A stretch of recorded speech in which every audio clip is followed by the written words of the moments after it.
Hey guys, how's it going? Fred here.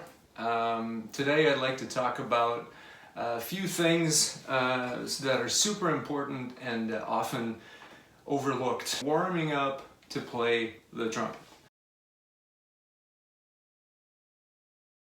Specifically, I want to talk to you about how I warm up because there's a million of different ways that people can warm up. There's no one perfect warm up.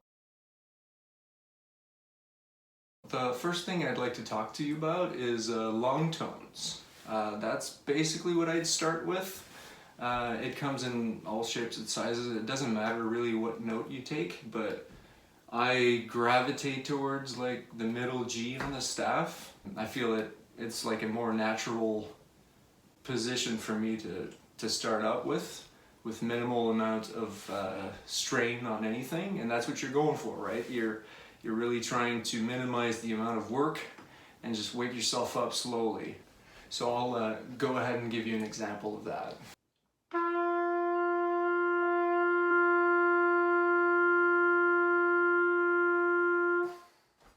Basically, I'm just relaxing, just releasing the air. I'm not forcing anything. I'm not exerting any extra energy. I'm just letting the lungs do their work, just exhaling in the trumpet, and I'm just trying to keep the center and the lips vibrating super smoothly. I do that generally a couple minutes. Like, it depends on how often you play. So if you're like me and you play every day, you might need less of that for the lips to wake up. So generally, when I start playing a note as a long tone, I'll chromatically try to go lower very slowly, just trying to get every note to resonate as much as possible and do it with the least amount of effort. Something like this.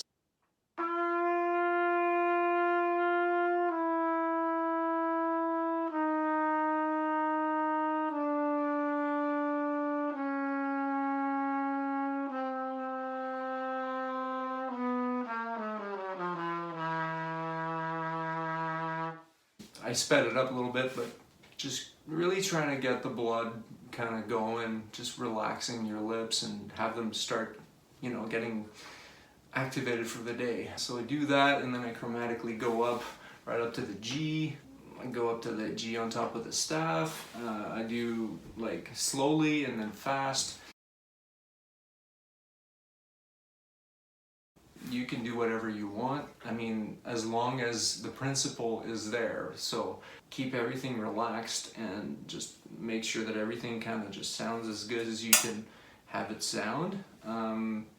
Just to wake yourself up the right way. And then you can just start playing whatever comes in your mind, scales or whatever. You can do whatever you want, really, as long as everything is relaxed. So for me, I just, I like to play jazz, so I'll practice just whatever lick comes in my mind, and I'll just play it smoothly, relaxed, trying to just minimize everything and keep it steady, do something like this.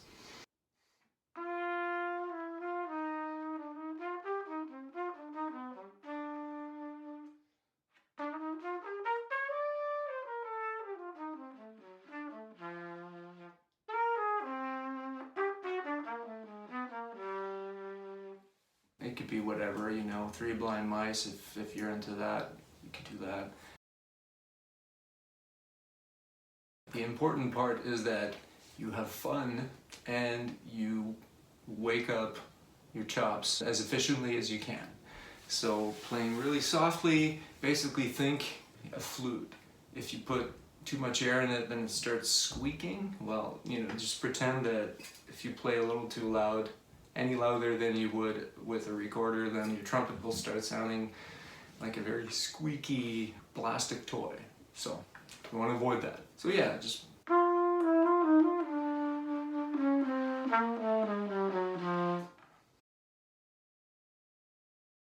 gentle attacks, lightly blowing into the instrument. Find the least amount of effort to separate one note to the other. Your tongue is a muscle, and if you start having a tense muscle in your mouth, then it's going to tense everything up.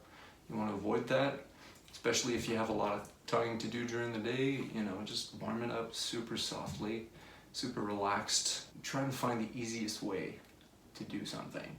You find it and then you repeat it, you practice it in the same way. That way it becomes ingrained in you to use that specific amount of effort in that specific way, so that you don't ingrain yourself the idea to just pound away and use so much energy. That's going to make a huge difference. You can do all types of scales. It's a great way to just practice your modes, different scales that you don't normally use all the time. Like, I don't know, whole tone scales, diminished. Practice those scales that are very difficult, you know, for you, and maybe different for somebody else. But I know for me, the more sharps, the harder it becomes. So right off the bat in the morning, it's a great way to do it. Just get it done and out the way. You'll find a lot of benefit to that.